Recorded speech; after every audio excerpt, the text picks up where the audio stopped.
Bom, estamos aqui para mais uma entrevista inédita no Brasil pela Double Age, 3 anos, né, de Double Age. Em comemoração desses 3 anos de Double Age, nós trouxemos nada mais nada menos do que o professor Tiago Toledo e a professora Carolina Quedas. Então estou muito contente, muito obrigado pelo tempo de vocês, né, que eu sei que é corrido e juntar os dois não foi fácil.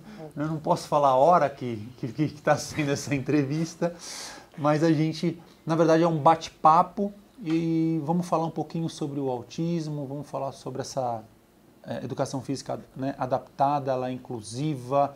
Eu também quero aprender muito com esse tema que vem nos encantando a cada dia.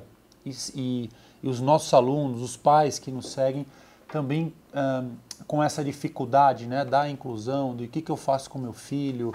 Eu vinha conversando com o Tiago, olha, a escola é para ficar até as 14 horas, aí liga a escola, olha, 10h30 seu filho não para aqui, o que eu faço? Vem buscar e aí o pai fica lá, o que eu faço agora com meu filho das 10h30? Então a gente vai entrar um pouquinho sobre esse assunto também. E aí, olha que bacana, o professor Tiago Toledo é bacharel em Educação Física e em Direito, especialização em Psicomotricidade e Motricidade Infantil. Atualmente ele cursa a especialização em Transtorno do Espectro Autista, desenvolve programas de exercícios físicos para pessoas com TEA, né, que é o Transtorno do Espectro Autista. E a gente vai sempre falar do TEA, o tempo todo TEA, mas eles já vão explicar também o que é isso, né? Transtorno do Espectro Autista, em parceria com equipes multidisciplinares, que eu achei também bem bacana, do Brasil e Estados Unidos. Depois eu queria que o Tiago falasse um pouquinho sobre essas equipes multidisciplinares.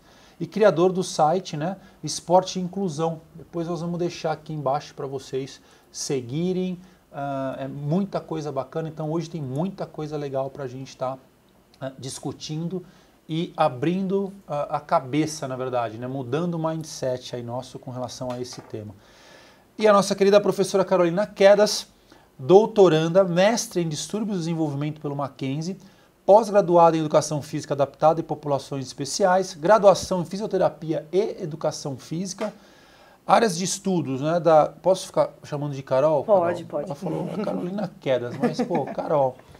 Educação Inclusiva, Avaliação e Intervenção Motora, Educação Física Adaptada para todas as deficiências com enfoque no TEA, que é o transtorno do espectro autista. Então, mais uma vez, né, eu queria agradecer a presença dos palestrantes, né, e o que levou, na verdade, vocês a estudar, né? Olha, vou estudar o autista, eu vou estudar esse tema, né? Essas pessoas. O que levou vocês a... Pode começar, Carol. Eu quero agradecer o convite. Tiago também, né? Faz tempo que a gente está querendo se conhecer, a gente não consegue também. Sim. Por causa das nossas agendas. Legal que a gente fez um grupo no WhatsApp, eu tô crente que, né, todo mundo conhece todo mundo há anos. Mas foi a primeira vez que eles estão se vendo aqui, né? Santa internet, santa tecnologia, santa, né? Tecnologia. Acompanhamos o trabalho um do outro já faz um tempo, e aí vocês conseguiram proporcionar isso pra gente. Bom, eu iniciei, na realidade, na área da Educação Física Adaptada, na faculdade mesmo, né, na Faculdade de Educação Física. Fui fazer a fisioterapia por causa da neurologia. Na graduação, você já, opa, aqui tem um... Já um campo bacana, eu gostei. E eu fui fazer a fisioterapia justamente para entrar mesmo de cabeça nas questões neurológicas, né? Gostei de outras coisas da fisioterapia. E também a legal, desculpa te cortar, porque tem uma rixa, né? Tem na fisioterapia. Professor de Educação Física, fisioterapia, e ó, eu sou... junta e vai para cima, quer dizer... Né? E é um campo muito maior, né? Que dá até uma visibilidade maior, até porque você consegue ter um atendimento da fisioterapia e junta com a educação física, com a ludicidade, com a criatividade. Perfeito. Então você consegue fazer um outro tipo de trabalho mais diferenciado. E depois... o autismo entrou na minha vida por causa da escola. Eu também sou professora de educação física escolar. E eu tive lá em 2006 um primeiro aluno com autismo, que na verdade nem era diagnosticado, a gente tinha suspeitas, e ele foi meu primeiro aluno. Então aquilo me despertou. Hoje ele está com 18 anos, já está fazendo faculdade, etc. Né? Então ele foi uma experiência muito... Fui acompanhando. E ele foi uma experiência muito gratificante para mim. Então, isso mudou o meu mundo, assim, né? A minha visão, principalmente na área da educação física adaptada. Que bacana. Tiagão. Nossa, a Carol contando a história dela, eu sempre falo assim que o autismo passa por nós e desperta essa curiosidade.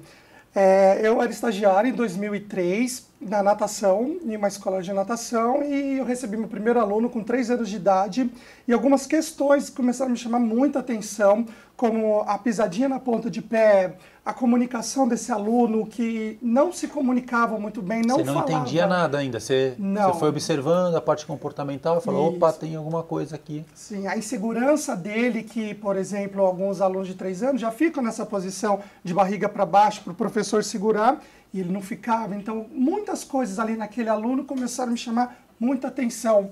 E até que a psicóloga desse aluno foi lá na escola conversar com a gente, e foi a primeira vez que eu ouvi a palavra autismo. Quando eu ouvi a palavra autismo, era bem diferente de 2003, porque não era o DSM-5, era o DSM-4. E comecei a perguntar para os professores, comecei atrás das informações, e ninguém sabia, era muito difícil, era muito escasso. Tá, agora para. DSM-5, DSM-4. Isso. What is this? O DSM, ele é um manual de diagnóstico de doenças mentais, né, que é colocado mundialmente. Então, lá dentro desse DSM, estão todas as doenças de transtornos mentais, doenças mentais, etc., neurológicas, para ser os diagnósticos, né, para os médicos utilizarem, é como se fosse a bíblia do médico para utilizar como diagnóstico. Ah, ok. Então, esse cara é autista e através desse protocolo?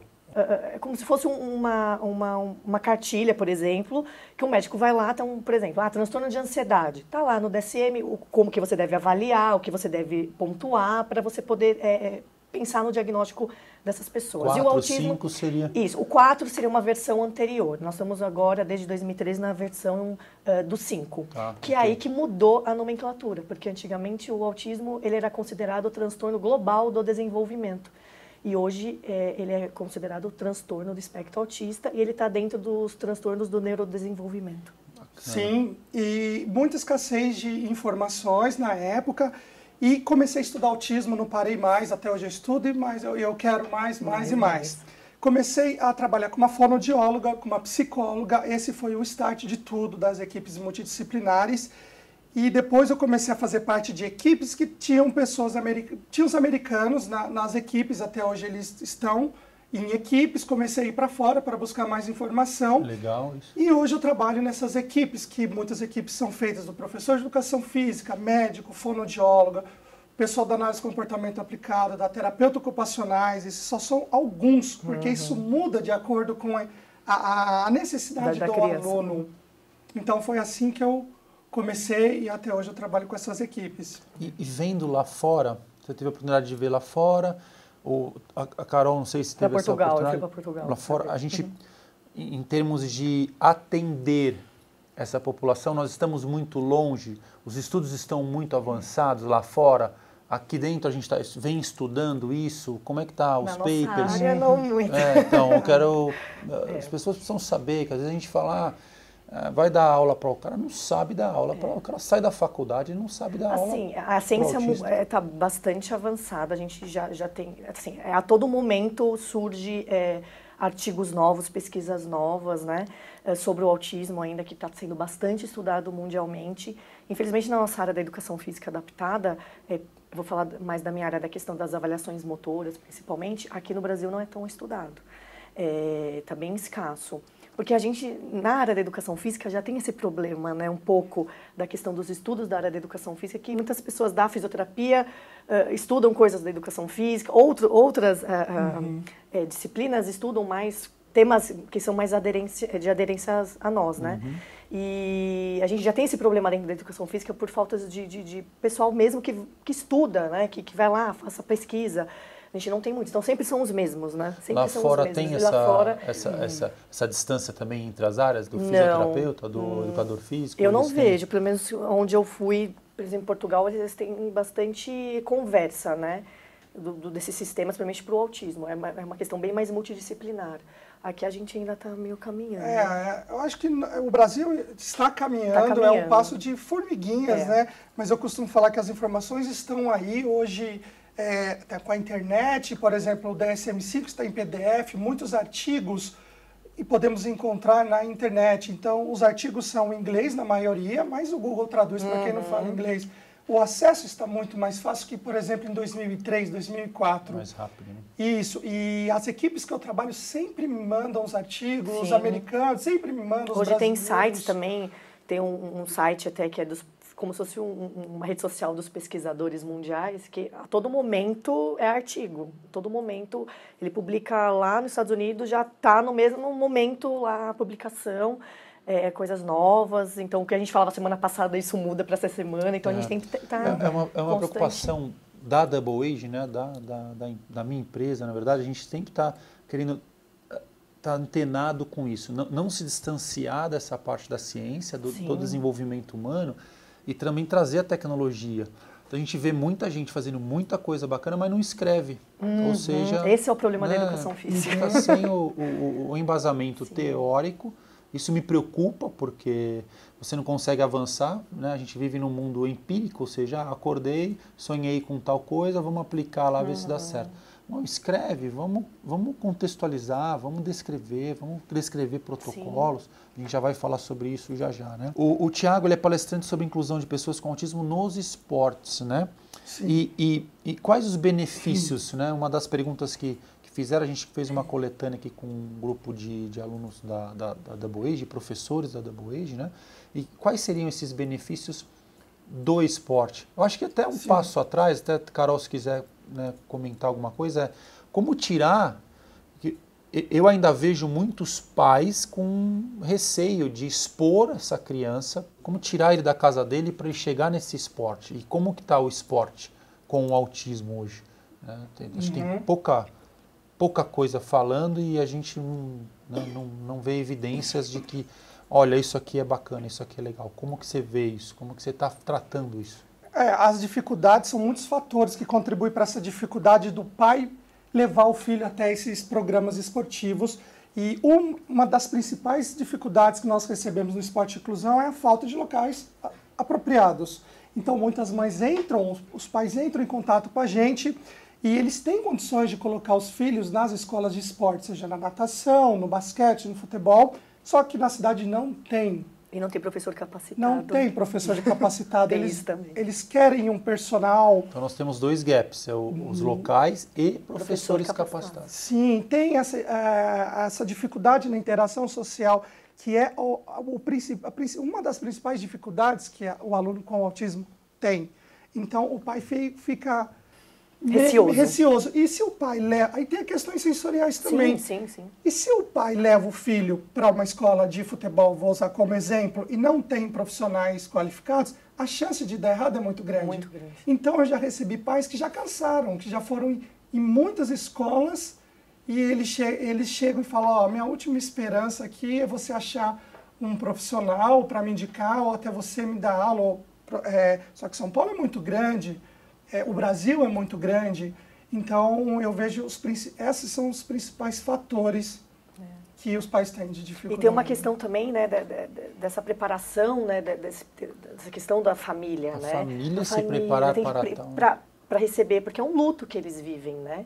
Eles idealizam uma criança, que essa criança normalmente, se não tem muitos sinais, né, quando é muito pequenininho, tem desenvolvimento normal, muitas vezes motor normal, anda, e aí começa a ter características autísticas e aquela criança que eles sonharam, acabou.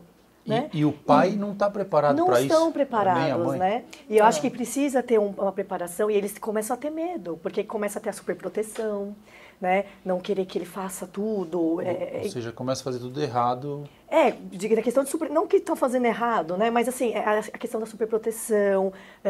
E aí eles começam a privar as crianças de algumas questões. A sociedade começa a privar as crianças de algumas questões. A gente tinha relatos que as famílias começam a perder, a própria família também começa a perder vínculos sociais, não são chamadas para festas, não são chamadas para viagens. Então, assim, a família sofre muito também. Então, o nosso trabalho não é só com a criança, também entra a questão da família. É muito importante a gente tem, escutar a família, conscientizar a família da importância, e isso é também um trabalho aos poucos. Né? Mas como é que vocês veem a solução para isso, né? Na verdade, é fazer um centro só.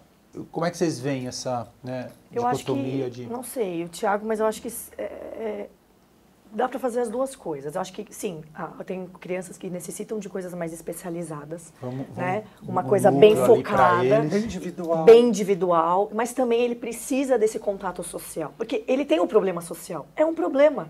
Só porque ele tem esse problema, vamos deixar ele no cantinho? Não, ele tem um problema. Esse problema tem que ser minimamente...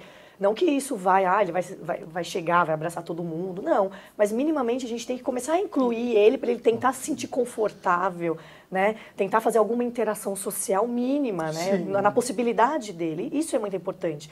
Porque a gente sabe que ele tem um problema. E muitas vezes as pessoas, professores, escolas, outros lugares, veem o problema e falam, não, ele tem esse problema, vamos deixar ele ali. Paradinho, bonitinho, né? Mas não é um problema, e a gente precisa tentar diminuir esse problema para essa criança, porque ela também não vai se sentir confortável, né? A questão é que quando nós falamos sobre transtorno do espectro autista, nós falamos de um transtorno. O transtorno se manifesta de intensidades diferentes em cada pessoa. Características diferentes. Características diferentes. Não existem duas pessoas iguais. Se não existem duas pessoas neurotípicas, também não existem duas pessoas no espectro. Então, nós estamos falando daquele aluno que vai chegar numa aula regular de futebol, de natação, e vai fazer sem o menor problema ou com pouquíssimo apoio, mas também nós estamos falando daquele aluno que vai precisar de muito apoio.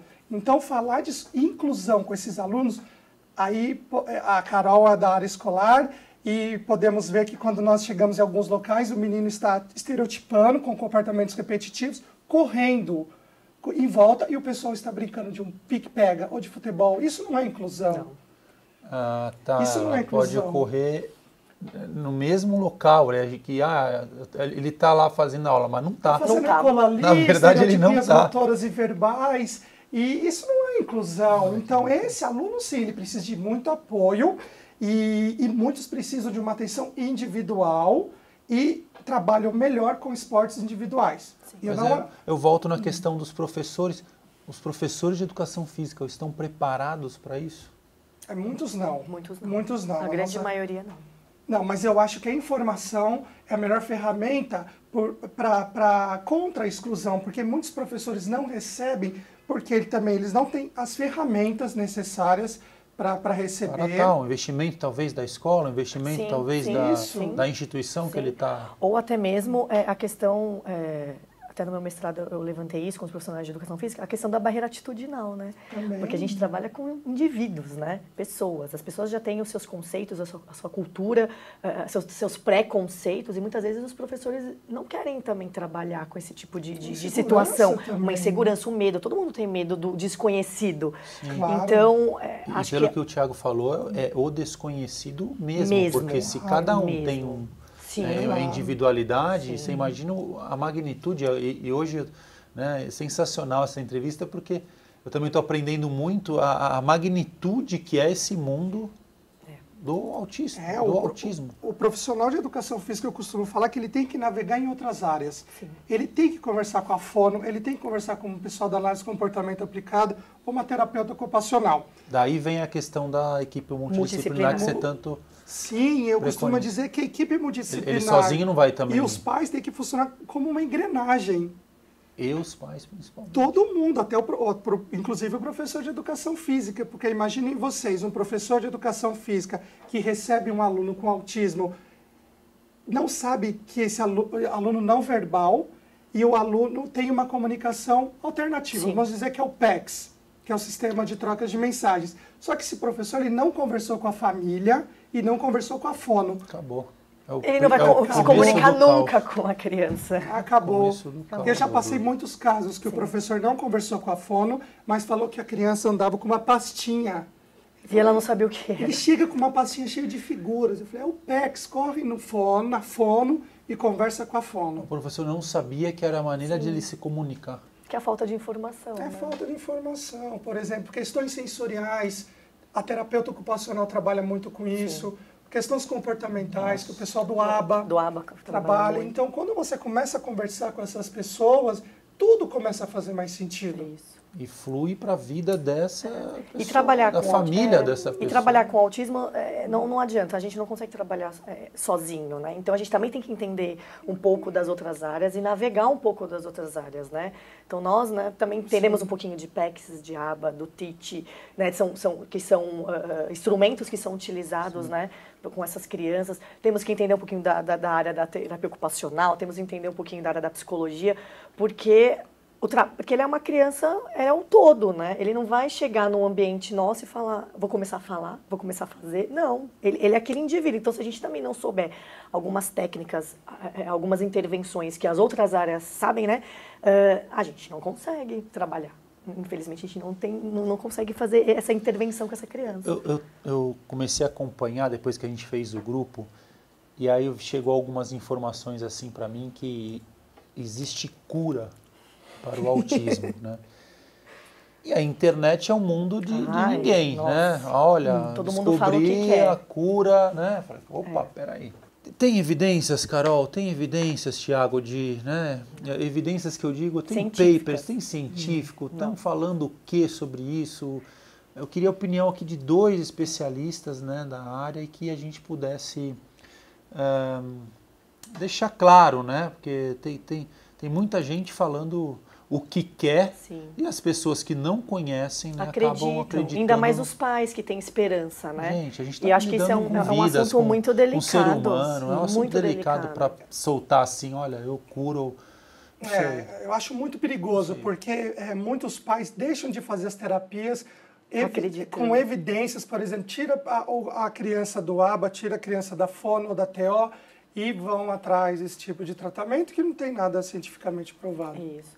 Eu sempre costumo falar, cadê o artigo que comprova? Né? Cadê? Está em que revista? Quantas recorrências, quantos salvamentos? Cadê a base científica? Né? Quantos foram?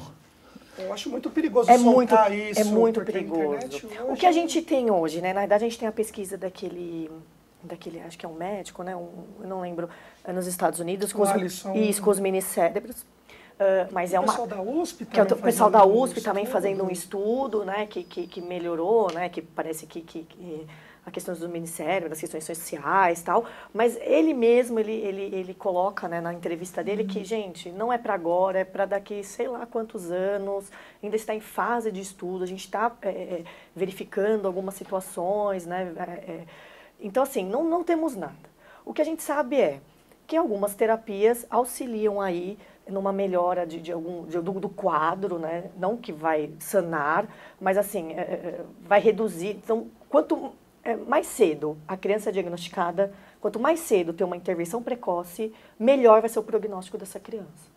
Sim, porque o TEA, né, ele vem muitas vezes com comorbidades, com sintomas alvos, por exemplo, a epilepsia, o TDAH. Ou com outras síndromes associadas, síndrome de Down, síndrome de Williams, Edwards, Angelman, que é outras síndromes também que são genéticas, que vêm acompanhadas aí com as características autísticas que a criança pode estar apresentando.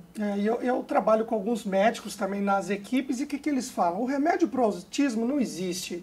O que existe são remédios para os sintomas alvos. Isso. Ainda não existe o remédio para autismo. Ainda. Porque a gente nem sabe de onde vem o autismo. Olha que interessante. Cada um né, manifesta-se em algum momento, de alguma forma. Outros têm a comorbidade que tem a questão genética, né, da síndrome específica, mais o autismo. Mas assim, não foi comprovado um gene específico, não foi comprovado nada. O que nós podemos ler hoje na literatura é sobre questões genéticas e ambientais. E ambientais, isso, que é multifatorial, né? Nada que bata o martelo. A ciência descobriu isso. Não, são muitos fatores que contribuem. Por exemplo, que nem o síndrome de Down. A gente tem lá no cromossomo 21 a trissomia. Todo síndrome de Down tem a trissomia. Você vai lá no cariótipo, você encontra, né? O autismo não se sabe. Não consegue ainda identificar. É muito complexo. É muito complexo. Inclusive, a professora Ana Reis, né, até entrando aí na parte de genética, ela estava batendo um papo com uma mãe de um autista de 3 anos. E parece que essa mãe está grávida novamente. Quais as chances que o bebê que ela está esperando tem de desenvolver ou não o autismo? Existe uma relação? Existe. Tem... A probabilidade dela é um pouquinho maior de outras mães que não tiveram filhos autistas anteriormente. Algumas pesquisas falam que até 20%. Até 20%. Mas isso depende de muitos fatores. Não é certeza. Ela fala, na primeira gestação, ela não foi orientada da forma adequada. Todos os exercícios físicos que praticou foi com intensidade alta. Ela tá também relacionando ao diabetes gestacional, ao hipotireoidismo e a atividade física que gerou essa... São muitos fatores. São muitos fatores. Não tem nada comprovado. Não é uma variável comprovada. Fidedigna. O que se sabe é que fala dos fatores ambientais, né? Tabagismo, antidepressivo. Como para todas as outras deficiências, né? Não é um protocolo. Eu bebi, fumei e meu filho vai nascer autista. Não, porque tem crianças que a mãe... Né? Teve uma gestação maravilhosa, não teve estresse na gestação, e a criança desenvolve. Eu tenho muitos alunos que os pais tiveram o primeiro filho no espectro, tiveram o segundo, o terceiro fora do espectro. O que se sabe hoje é que o menino tem mais chance do que a menina. São quatro meninos para uma menina. Olha, dados importantíssimos. Então essa chance acaba aumentando quando é menino. Se não me engano, a USP tem até um projeto, né, para verificar quando tem ela relacionou até com alimentação não orgânica, mas não dá para... Também a gente não pode afirmar nada. Porque tudo tem que ser baseado em evidências científicas, né? A gente tem sempre os achismos, um monte de coisa, mas nada está comprovado. A gente tem estudos no mundo inteiro. Tem um estudo, se não me engano, lá da Arábia Saudita, inclusive, que eles estão fazendo com o solo, com questões do solo com relação ao autismo. Cada país faz um tipo de estudo para tentar saber de onde que vem isso, porque esse aumento absurdo, né?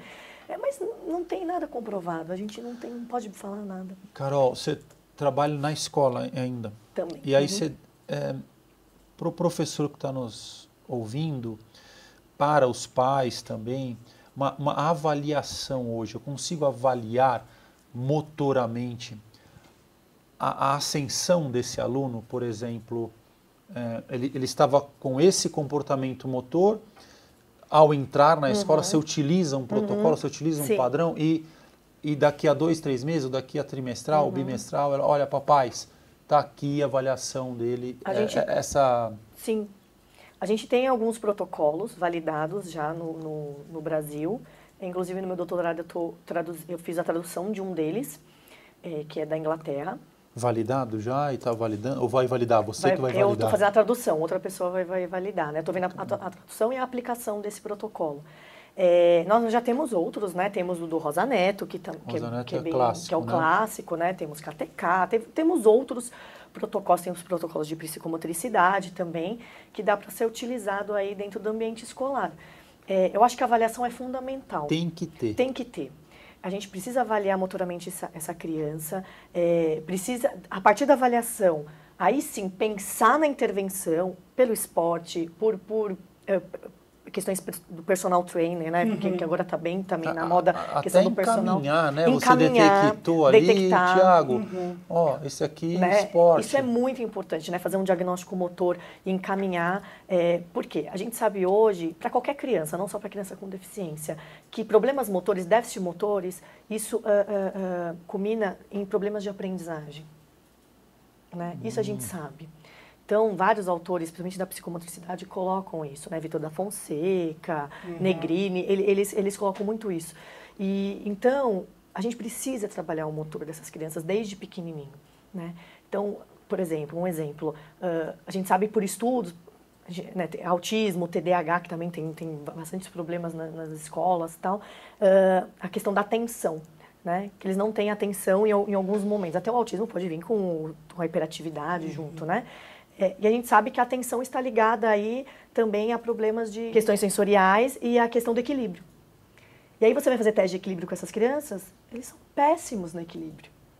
Então, lógico, a professora de sala de aula tem que fazer um trabalho, né, nessa questão dessa questão da aprendizagem e principalmente da atenção, mas a gente pode trabalhar na educação física o quê? A gente detectou as questões do equilíbrio. Vamos fazer trabalho para melhorar o equilíbrio dessa criança, né? E falta muito isso, dados, né? A gente vê, né, muitos profissionais de educação física, principalmente escolar, vê a dificuldade das crianças, mas falta os dados, falta colocar no papel. Em que momento né? ele está desse E falta equilíbrio? mostrar o Qual trabalho. a classificação? Sim. Qual a escala? E ele estava desse jeito, e eu fiz um trabalho tão bacana, e agora ele está desse jeito. Porque dá pra gente trabalhar, dá pra melhorar. E com a tua experiência, eles melhoram? Quando a gente faz um trabalho bastante árduo, tem uns que chegam a melhorar, sim. Não, lógico, absurdamente, mas eles conseguem ter uma melhora. E isso chega lá no pai como uma avaliação? Uma olha, tá avaliação, aqui. que é muito importante também, né? Você dá para a família, né? Você mostrar para a família o seu trabalho. Vídeos também. Vídeos, nossa, eles adoram ver vídeos. Como o aluno estava em 2003 e agora? 2004, ou 2007. A evolução. Olha aqui, porque, complementando, né? Percebemos que o gap muitas vezes é maior em alunos com TEA. Por exemplo, eu tenho alguns vídeos que o aluno aprende a pular corda, demorou 2 anos. Tenho vídeos com a mão da criança, do adolescente, passando em cima da corda, o aluno não vê a corda ainda. E aí fragmentamos os objetivos. Que tem isso também, né?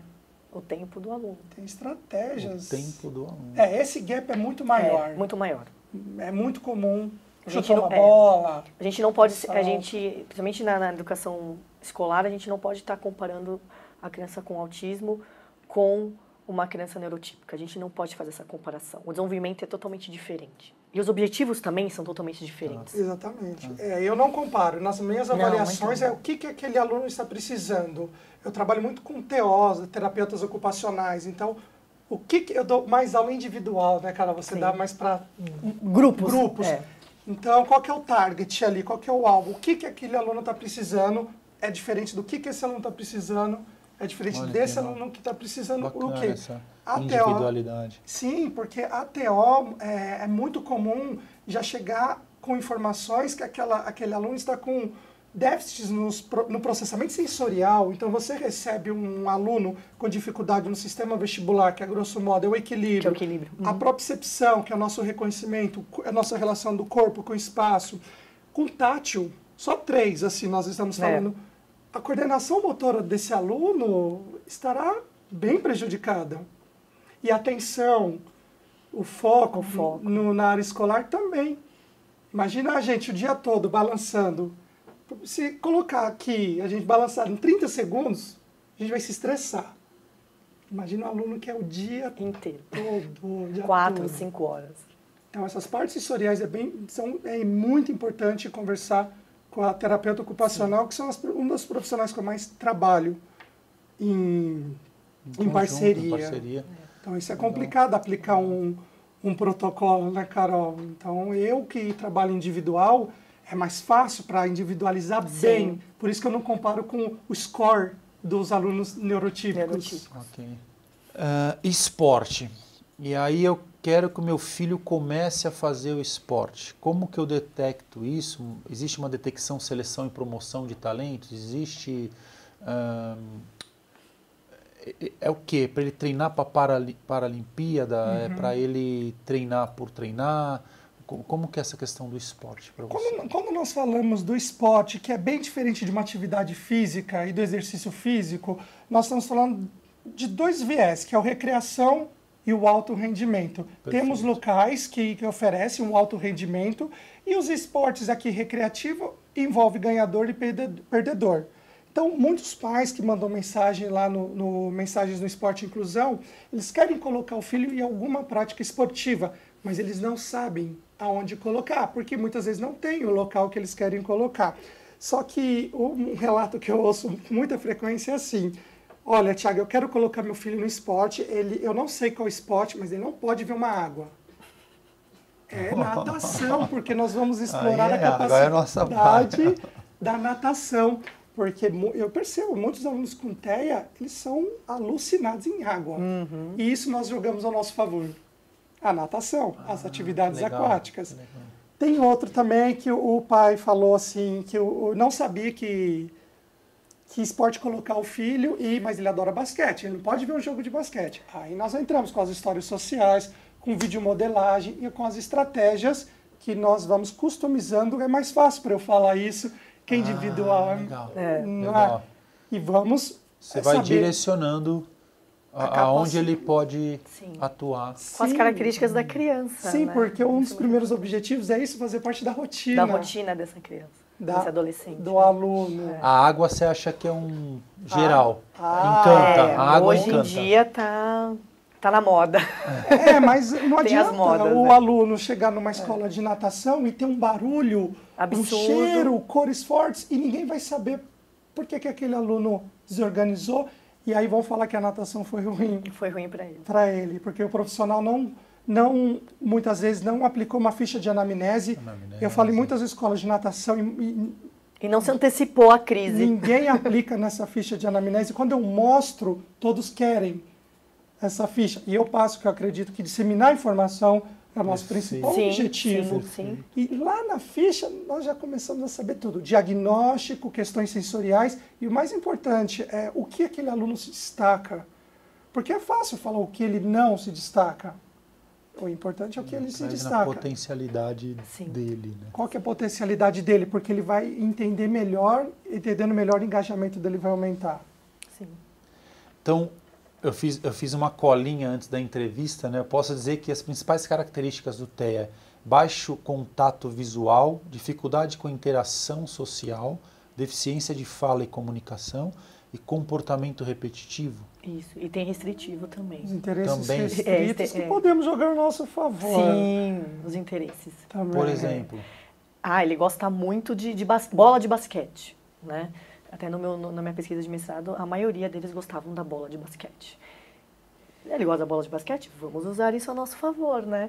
Então tem algumas técnicas no dia a dia no ou dia a na dia, aula de educação na aula de física? educação física e também no dia a dia como troca, né? Troca para ele poder fazer outras atividades. A gente usa como reforçador positivo, por exemplo, que é uma coisa da psicologia, né? Que a gente também utiliza, que é o behaviorismo, que a gente também utiliza para conseguir que ele faça outras coisas, a gente faz essas trocas.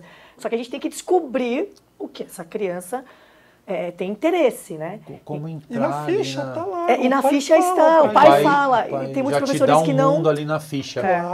Claro, o reforçador social, o reforçador arbitrário, que são os reforçadores, o high five, dá um high five, o reforçador arbitrário que é uma caneta, é um pica-pau, é uma bola. É um dinossauro? É um dinossauro, porque esses interesses restritos podem ser assuntos entre alunos, mas são cíclicos. São. Eles mudam constantemente de interesses, né? E a gente precisa estar sempre observando para poder usar isso a nosso favor, né? Para trazer essa criança para o nosso mundinho, né? Para ele conseguir interagir, para ele conseguir fazer algumas intervenções e etc. Uma pergunta da Cecília Takagi, professora também, né, que acompanha a Double Age. Então ela fala assim, baseado na anamnese, como é um assunto delicado, eu gostaria de saber quais perguntas que poderíamos incluir na ficha do aluno quando ele for se matricular na academia. Não todas, mas que perguntinhas a gente podia fazer para... Se bem que a gente já soltou algumas aqui, mas o que a gente podia ser pontual para que ajudasse aqui ela falou de academia, mas pode ser na escola, pode ser, né, para quem está ouvindo a gente. O que vocês poderiam sugerir? Eu começo? Pode começar. Eu vejo essa conversa com a família uma conversa bem informal e não muito invasiva, porque eu percebo que muitas famílias já chegam na escola de natação e já receberam muitos nãos. Então é uma conversa tranquila, não muito invasiva, praticando. E os nãos é o ambiente também, o não já temos é profissional, a análise. não atendemos autistas. Cobrar não. mensalidade duas vezes da família. 2 vezes? Muitas acontecimentos. Ou a mais. A mais também. Ou a mais. Para ficar com Mas um qual a monitor. justificativa? De ter mais gente para ficar São com a inúmeras. criança, é isso? Tem de escola também, tem escolas que fazem isso, que é ilegal, né? Inúmeras. Então eu vejo a ficha de anamnese uma ferramenta muito preciosa para o profissional que esteja recebendo a família. Então nessa ficha de anamnese tem o nome do aluno, o interesse, quais são as dificuldades, o diagnóstico, porque ali nós não vamos receber só alunos no espectro. Sim. É importante o profissional saber a deficiência, a síndrome e o transtorno desse aluno. Se toma remédio, porque muitos remédios consertam de um lado, tem efeito colateral do outro lado.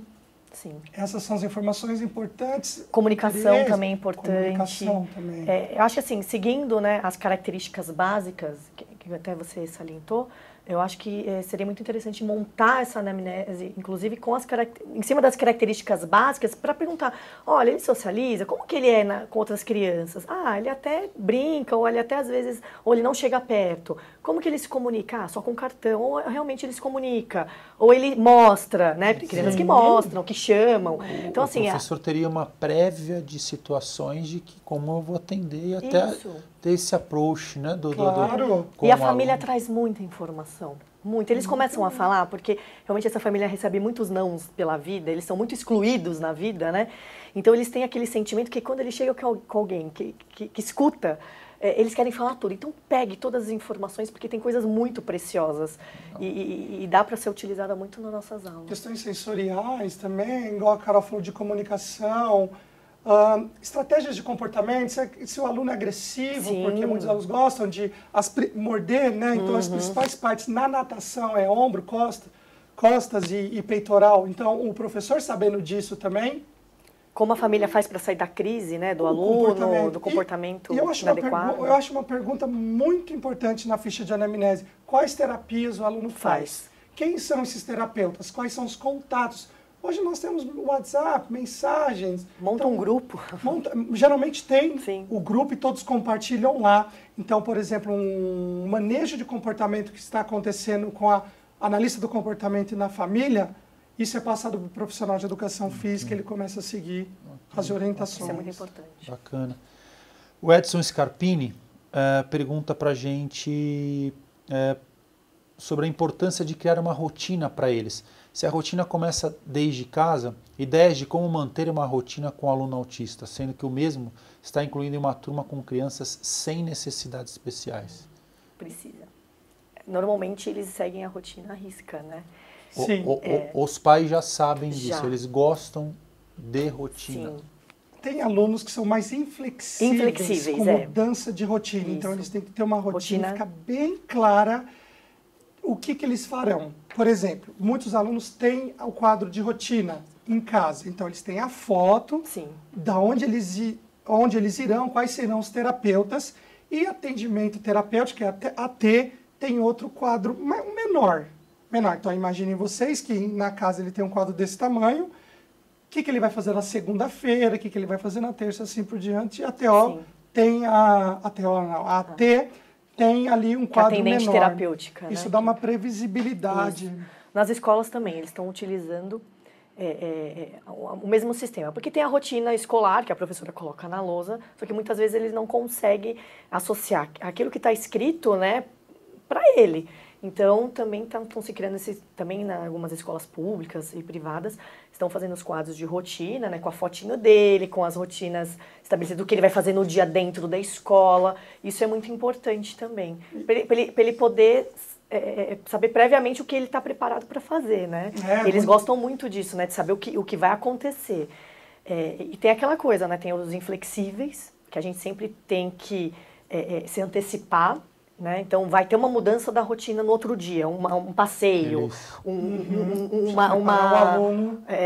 campeonato, né? Então, tem que preparar essa criança dias antes, muitas vezes, né? Essas crianças mais inflexíveis, conversar, preparar, vai introduzindo na rotina, né, umas coisinhas pequenas, para ele chegar no dia e não ter um surto, né? Ou uma mudança uma desorganização muito grande, uma mudança de comportamento muito grande.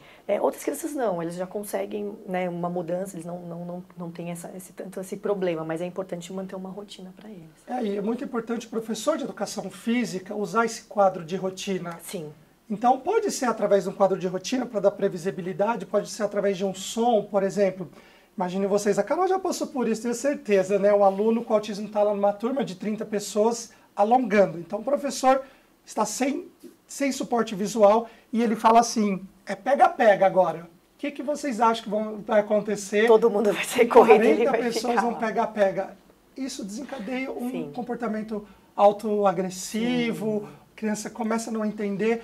E aí imagina o professor com um quadro de rotina e mostrando para ele que é um pega-pega e depois... Não, é um alongamento e depois o um pega-pega. Isso dá uma previsibilidade para o aluno. Ou a economia de fichas também, que eu gosto muito de usar, para ficar bem claro para o aluno quantas vezes ele fará um certo exercício. Então, são estratégias e ferramentas que podemos usar nessa E são todas, que a gente fala aqui, que são tecnologias assistivas, né, de baixo custo. Você consegue, tem até um site na internet, que você consegue montar essas fichas gratuitamente e imprimir.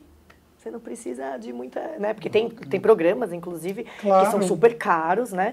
Mas tem até um site, depois a gente pode passar, que você monta bonitinho, a bola, vai ter, né, futebol, põe uma bola de futebol, né? Você monta, vai a fichinha e só imprime a fichinha, corta e cola.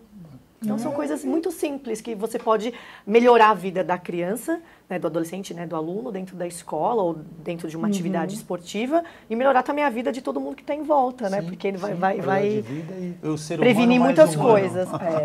Gente, eu infelizmente, né, a hora que a gente tem que parar, mas com aquele gostinho de quero mais, eu estou aqui encantado, né, com o repertório dos professores. Nós vamos estar em maio juntos na certificação em atividades aquáticas Pro Aqua Double Age. Eu já convidei aqui os dois, junto com o professor Daniel Carmo, ele vem lá diretamente do Rio. E aí não tem mais tanta inscrições, já estamos com 70 inscrições, depois que eu divulguei que os três estariam juntos.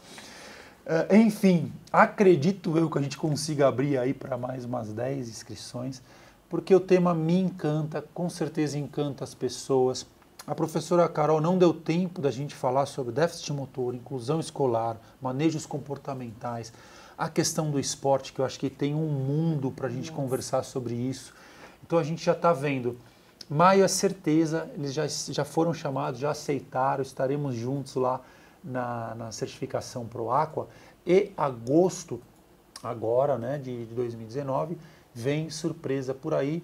Vamos juntar, fazer um grande simpósio, um grande congresso a respeito desse tema que vem crescendo Brasil afora. E aí nós vamos abrir para o Brasil realmente, para as pessoas terem oportunidade de entender, de ver, de ter essa anamnese, de ver essas possibilidades. Agradecer os palestrantes, porque foi uma aula aqui, tanto acadêmica quanto prática, pragmática, ou seja, olha o que vocês podem fazer e não só segundo o fulano de tal, segundo o fulano de tal, não. Nós vamos ali no dia a dia para ajudar os pais e os profissionais de educação física. E fisioterapeutas também, né? Sim, já juntando todas as áreas, né? que é o mais legal. Tá bom? Tiago, gratidão. Carol, muito obrigado. Gratidão por vocês terem aceito e participado aí desses 3 anos de Double Age. Muito obrigado pelo convite, é um prazer estar aqui. Muito obrigada também. Fui.